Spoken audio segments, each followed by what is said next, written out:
everything we do is fed by our subconscious. So we might act in a way that other people can't figure out and we don't understand it, but it makes sense if you open up that subconscious and those memories come flooding back and you're like, oh my God, I can't believe that I went through that. No wonder I, am in this state. It was always there. It literally was like eating away at you, wasn't it? All the time. Yeah, it's just sort of continuous putting yourself down. But the things, as a recent, I had like a lot of help, which is great. After all these years, finally sort of not decided. I always wanted to get some help, but I always been too scared because I don't like strange things and I don't like people I don't know and I don't trust. I don't want to talk to anybody.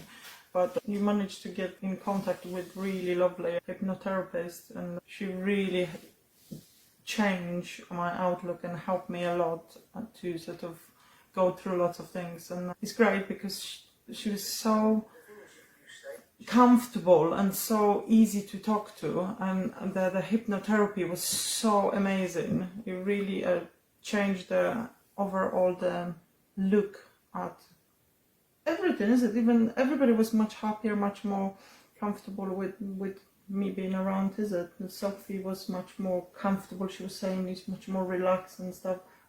Just thanks to all this hypnotherapy session I've been having every week, which was, I think, like a little starting point. I would never do it if you didn't actually sort it out for me or anything. Yeah, and as well, it took a lot of convincing because when to get you on a Zoom call with a very, very lovely lady who contacted me named Ashley. She's a hypnotherapist, a big advocate of hypnotherapy. To help with lots of things, trauma, with issues, lots of problems. It can really work well. So yeah, I oh my God, it took so much convincing just to get her on a Zoom call with this lady, Ashley, who's just for introduction. Just for an introduction. I had to literally just sit her down. So you sit down and I had to do everything, and she just sat there going.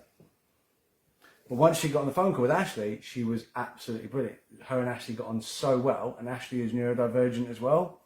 And as usual, neurodivergent. And they just hit it off really, really well. And then, Sylvia's had a bunch of sessions, and she's doing so much better. Because you're just being more confident. And when you're more confident, I much prefer the whole spending time atmosphere with is more relaxed as well, and, Yeah. and even Sophie was saying how everything just goes so smooth and perfect, is it? Yeah, I tell you what, as parents, especially to neurodivergent kids who are very, very susceptible to empathy and to people around them, we're like so open to our feelings. Not necessarily outwardly, but we absorb everything. Like we hyperfocus, we absorb so much because of these, extra neurological pathways. And we're like sponges, and we absorb emotions hugely, which is why it affects us so much.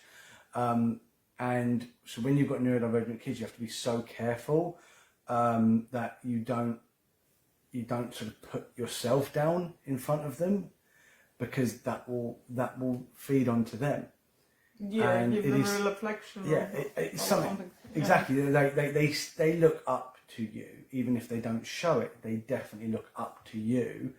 And as parents, it is our job to be our kids' supporters. We're the cheerleaders, but if we're in the background and I'm just going, oh, I hate myself, I'm so disgusting, I hate myself, and I'm such an awful person, and Sylvia's like, oh, I hate myself, I'm so fat, I'm so ugly, and it just has a detrimental effect on our kids. It just does.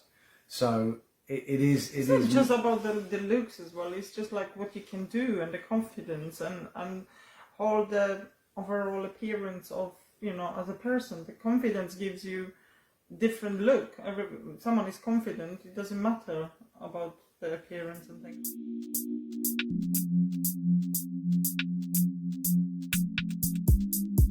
If I could sing or